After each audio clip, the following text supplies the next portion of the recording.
ආයුබෝවන්. ලෝක දේශපාලනයේ පහුගිය දවස නැත්තම් දෙක ඇතුළත සිද්ධ වෙච්ච ප්‍රධාන සිදුවීම් කිහිපයක් ගැන සාකච්ඡා කරන්න මේක අවස්ථාවක් කරගන්න කල්පනා කරා. මම අද ඉඳන් හැම දවසකම වගේ පුළුවන් හැම දවසකම බොහෝ විට දවසකට හෝ දෙකකට වතාවක් මේ වගේ වැඩසටහනක් කරන්න බලාපොරොත්තු වෙනවා. දැන් අද මම කතා කරන්න බලාපොරොත්තු වෙනවා මූලික වශයෙන්ම ඉන්දියාව ගැන, ඒ වගේම රුසියාව ගැන, ඒ වගේම ප්‍රංශය ගැන සහ ඉරානය ගැන. ඔය ටික තමයි මූලික වශයෙන් ආවරණය කරන්න බලාපොරොත්තු වෙන්නේ. ඊළඟට මම පොඩි සටහනක් කරන්න සූදානමින් ඉන්නවා ක්‍රොයේෂියාවේ අනිද්දා කියන්නේ ජූලි 5 වෙනිදා පැවැත්වෙන මැතිවරණය ගැන. දැන් මුලින්ම ඉන්දියාව ගැන කතා කරොත් අද මේ 2020 ජූලි 3 වෙනිදා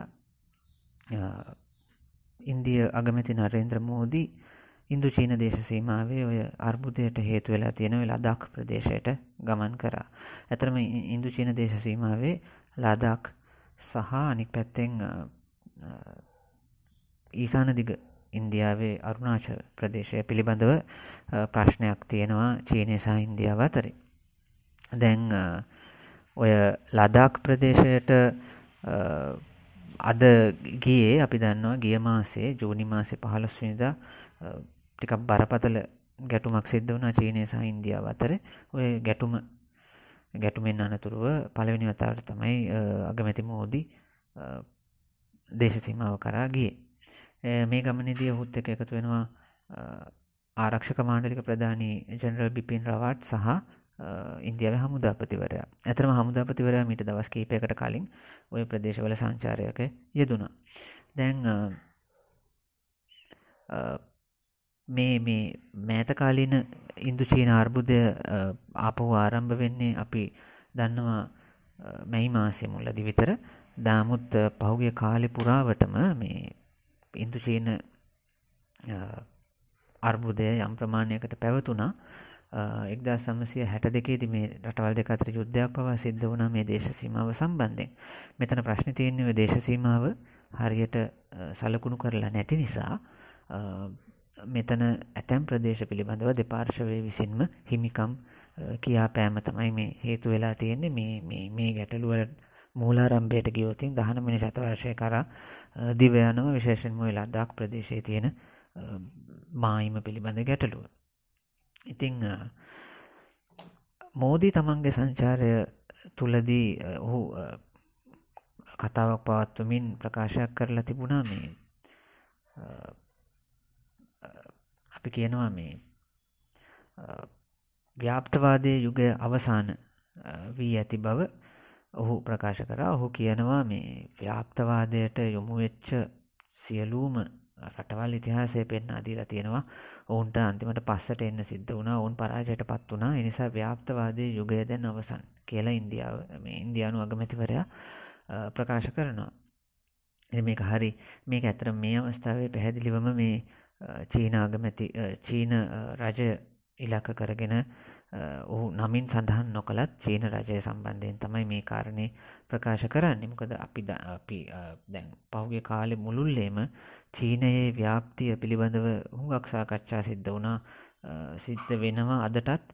ඔය මේ විශේෂයෙන්ම චීන රජය විසින් ක්‍රියාත්මක කරන ඔය බෙල්ට් ඇන්ඩ් රෝඩ් ප්‍රොජෙක්ට් එක ඔය එක්තීරයක් එක් මාවතක් කියලා අපි සිංහලෙන් හඳුන්වන්නේ ව්‍යාපෘතිය හරහා චීනය තමන්ගේ ව්‍යාප්තිය සලකුණු කරන්න උත්සාහ කරනවා කියලා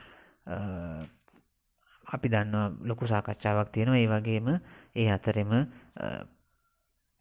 දේශ සීමා අර්බුද පිළිබඳව මේ පහුගිය කාලේ චීනය සමහර වෙලාවල ටිකක් ආක්‍රමණකාරී ආකාරයට කටයුතු කිරීමත් එක්ක. ඉතින් ওই කාරණාවත් එක්ක තමයි මෝදි මේ කාරණේ කියන්නේ.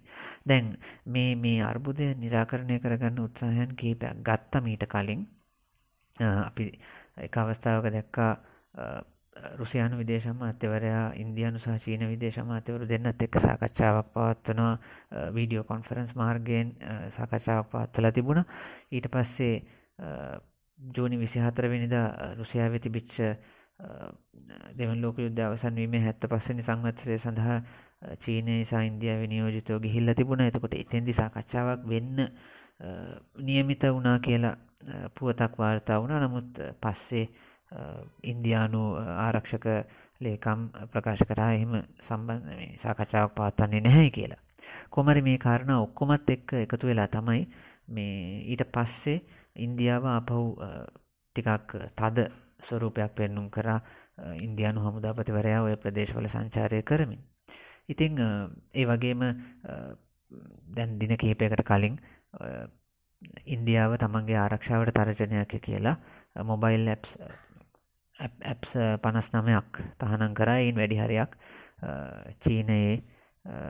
චීනයේ ඇප්ස් චීන සමාගම් විසින් නිර්මාණය කරපුවා. විශේෂයෙන්ම TikTok වගේ ඇප්ලිකේෂන්ස්.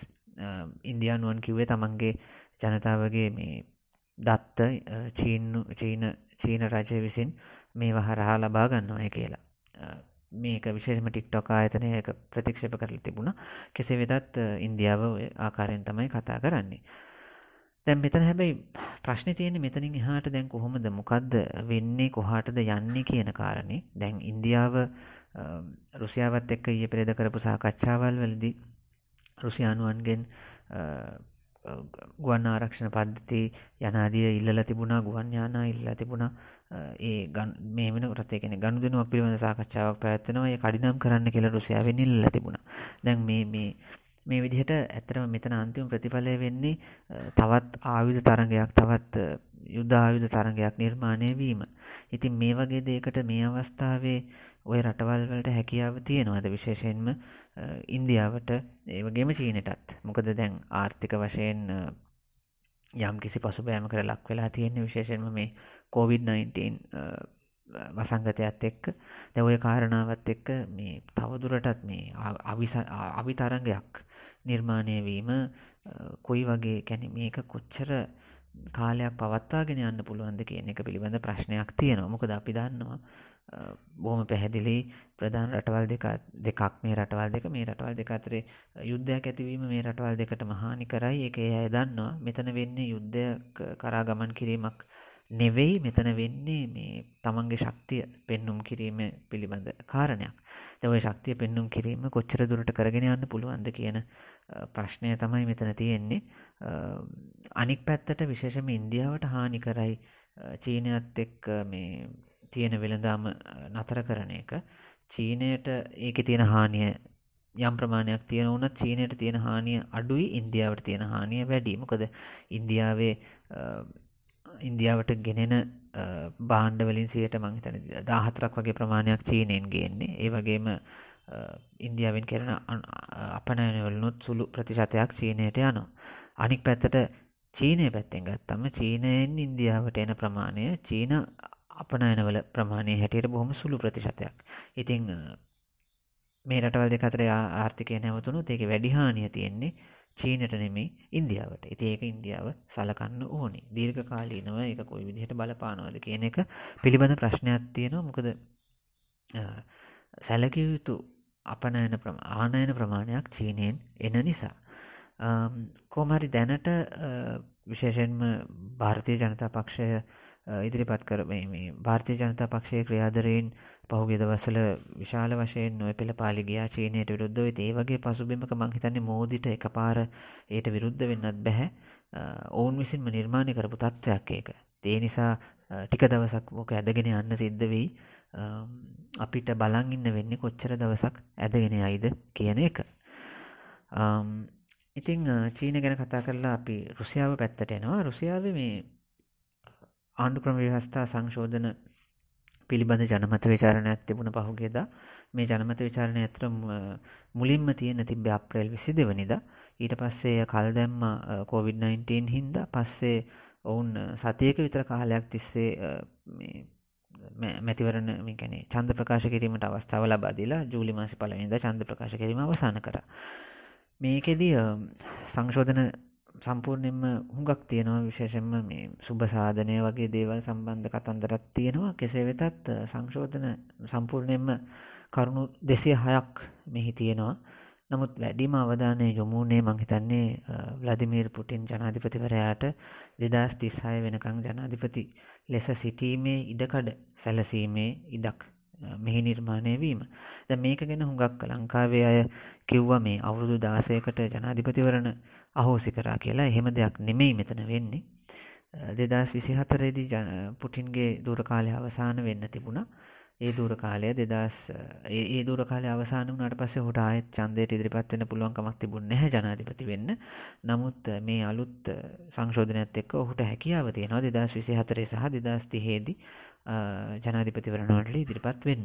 ඕකයි ඔහුගේ දුර කාලේ 2036 වෙනකන් දීර්ඝ වීමේ හැකියාවක් තියෙනවා කියලා කියන්නේ. එහෙම නැතුව මේ අද ඉඳන් ජනාධිපතිවරණ පවත්වන්නේ නැතුව 2036 වෙනකන් බලයේ ඉන්න අවස්ථාවක් ලැබෙනව නෙමෙයි. ඔය වැරදි වැටහීම හුඟක් දෙනා අතරේ ඇති වෙලා තිබුණා. කොහොම හරි මේ දැන් මේ ආණ්ඩු ක්‍රම ව්‍යවස්ථා සංශෝධන වලට මූලික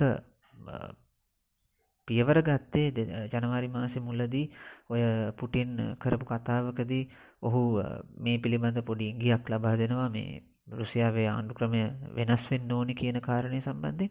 ඒත් එක්කම අපි දැක්ක ආගමැති දිමිත්‍රි මෙද්වෙදෙව් දූරෙන් ඉල්ලාස් වෙලා ඊට පස්සේ වෙනත් අගමැතිවරයෙක් විච්චර වැඩි පිටරටවල් වෙලා වැඩි දන්නේ නැති අගමැතිවරයෙක් පත් වෙනවා මේ පුටින් විසින් පත් කරනවා.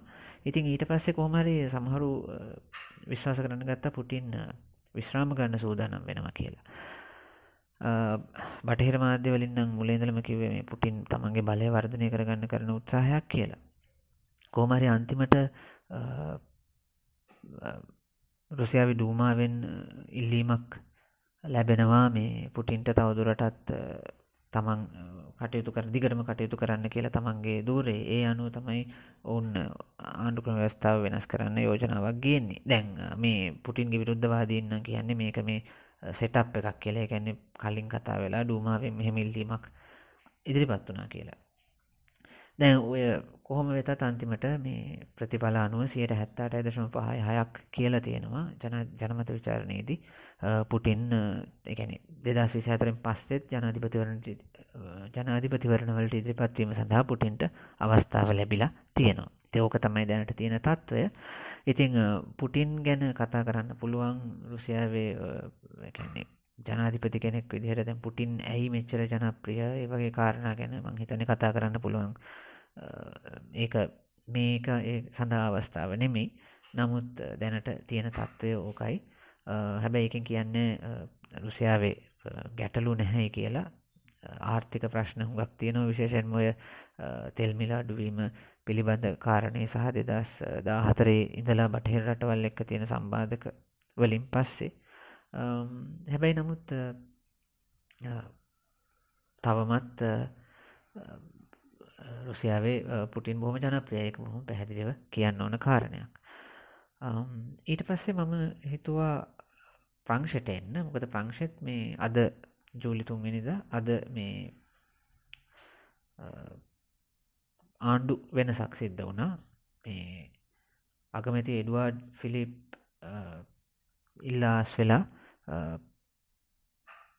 එමානුවෙල් මැක්‍රෝන් ජනාධිපතිවරයා විසින් අලුත් අගමැතිවරයෙක්ව යෝජනා කරනවා. දැන් මේක මේ ඇත්තටම මේ ටිකක් දැන් බලාපොරොත්තු නොවිච්ච සිද්ධියකුත් නෙමෙයි. මොකද මේ පහුගිය දවස්වල අපි දන්නවා දැන් දවස් කිහිපයකට කලින්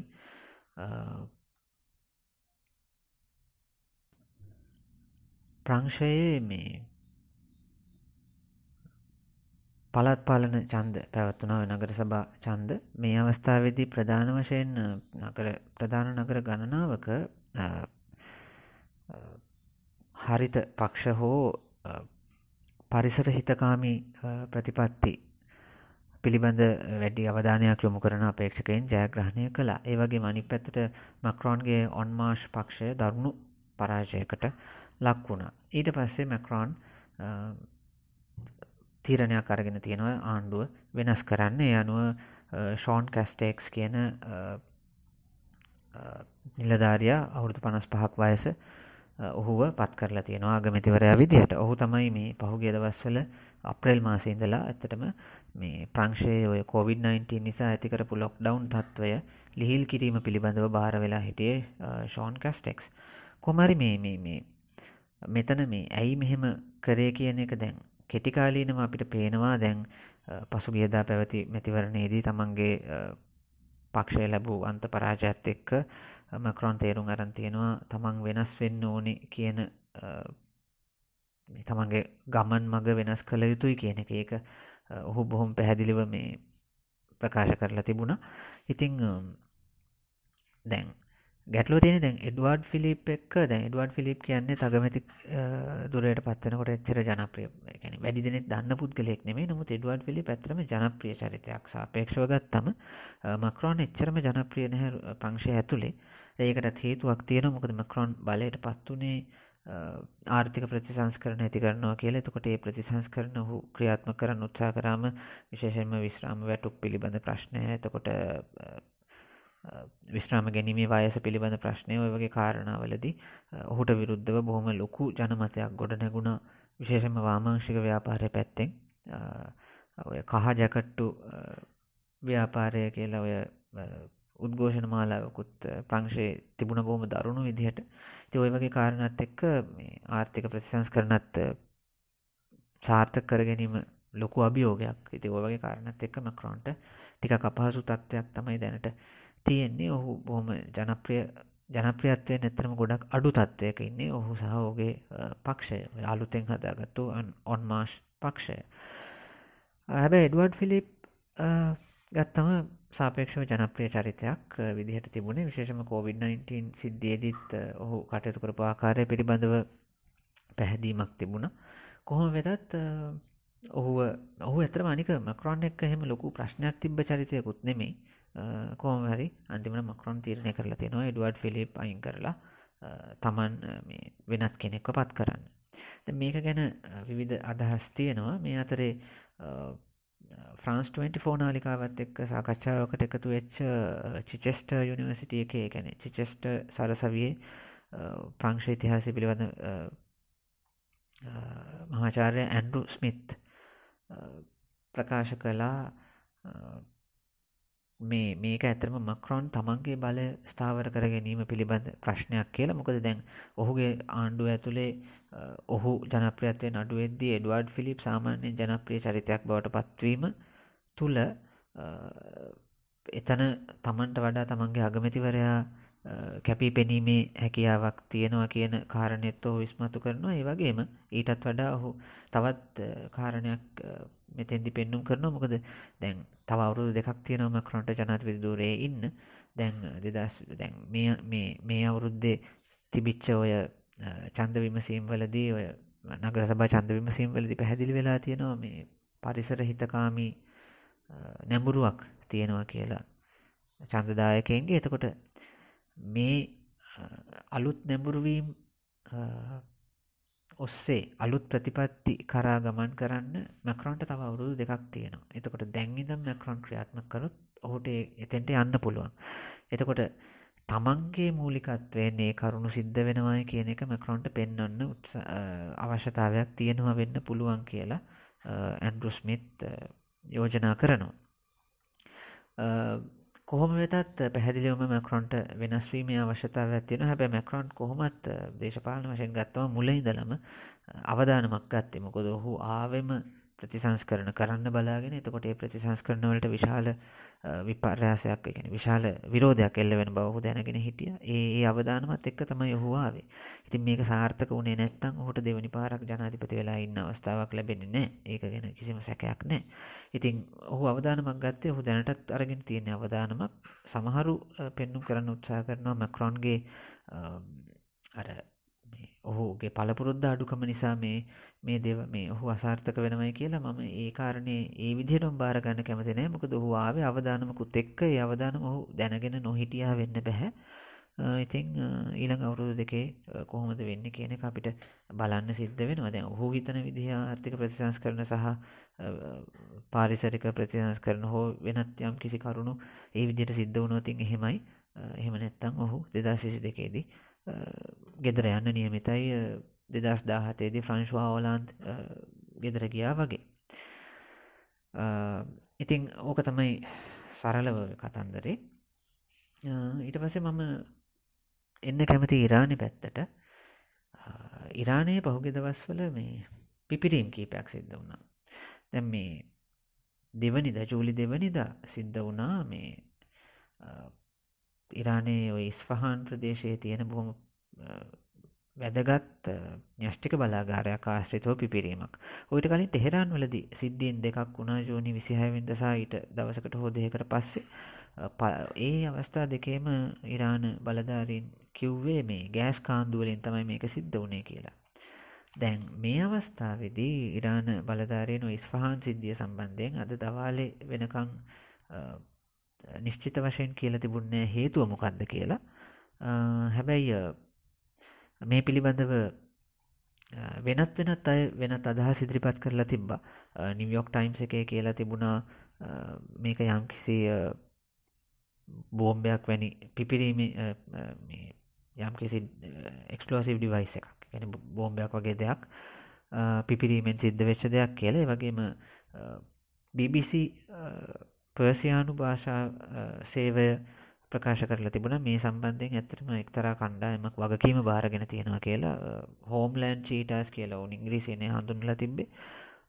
නිජබිම් චීටාවරු කියලා කියන්න පුළුවන්. පැහැදිලි නැහැ හරියටම මොකද්ද මේ අරමුණ කියලා මේ වගේ කණ්ඩායමක් මේ විදිය ප්‍රහාරයක් එල්ල කරන්නේ. හැබැයි තවත් සැකයක් මතුවෙනවා මේ සයිබර් ප්‍රහාරයක් වගේ දෙයක් පිළිබඳ යම් අය සැක කරා මීට කලින් සිද්ධ වෙච්ච පිපිරීම් වලදී. කොහොම හරි දැනට පොඩි සැකයක් තියෙනවා මේ න්‍යෂ්ටික බලාගාරය ආශ්‍රිතව වෙච්ච පිපිරීම යම්කිසි කණ්ඩායමක් විසින් කරපු දෙයක් කියලා. ඉරානය කියනවා න්‍යෂ්ටික බලාගාරයට කිසිම හානියක් නැහැ, න්‍යෂ්ටික බලාගාරය හොඳට තියෙනවා කියලා, වැඩ කටයුතු කරනවා කියලා. ඉතින් කිසිම ගැටලුවක් එතන නැහැ කියලා.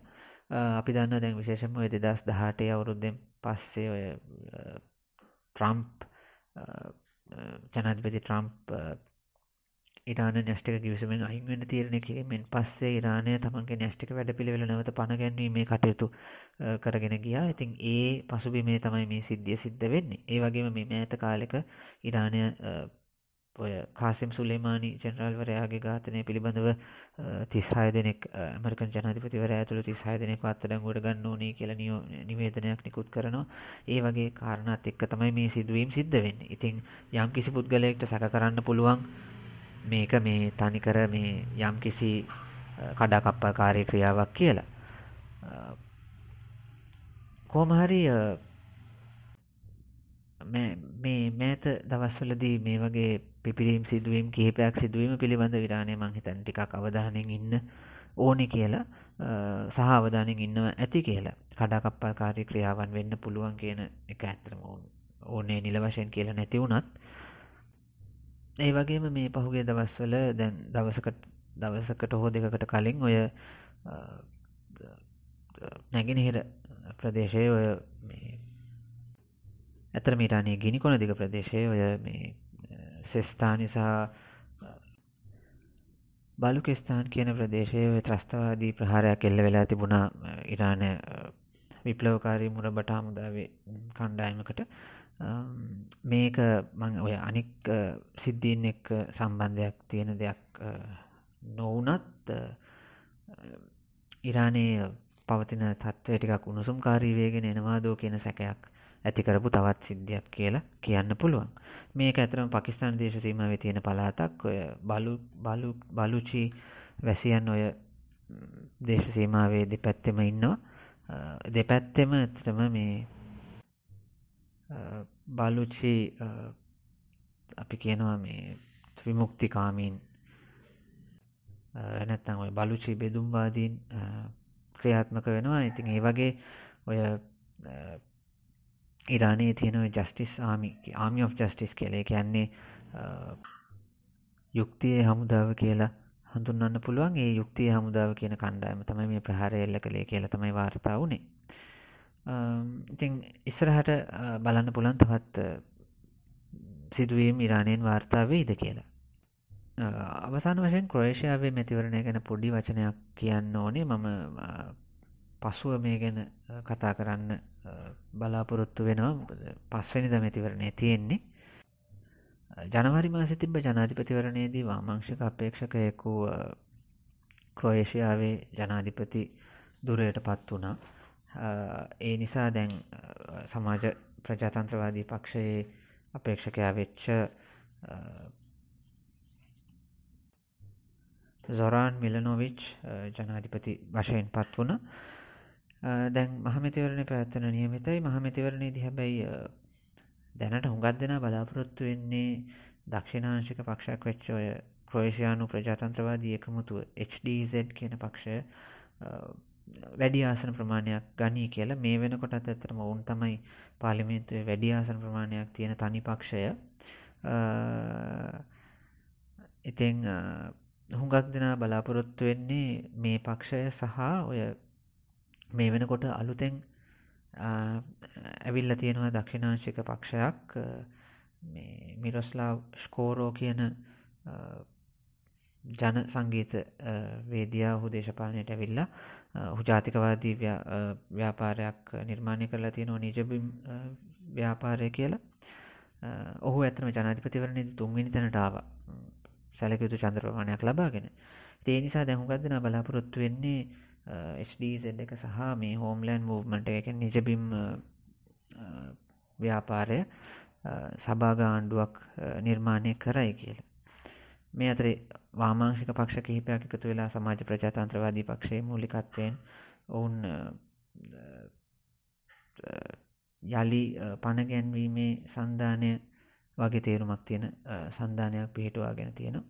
ඉතින් මේ වෙනකොට දැන් මැතිවරණයට තව දවස් 2යි තියෙන්නේ. ඉතින් දැනට පේන්න තියෙන විදිහට දැන් ඉන්න අගමැතිවරයාම ඒ කියන්නේ අන්ද්‍රෙයි ප්ලෙන්කොවිච්ම ආපහු අගමැති ලෙස පත් වෙයි කියලා බලාපොරොත්තු වෙන්න පුළුවන්.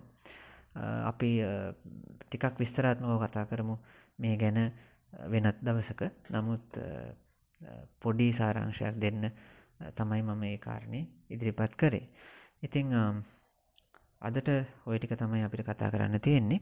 අපි නුදුරේදීම තවත් මේ වගේ ප්‍රෝග්‍රෑම් එකකින් සම්බන්ධ වෙමු. එතකන් අදට ගිහින් එන්න හැමෝටම ජය වේවා.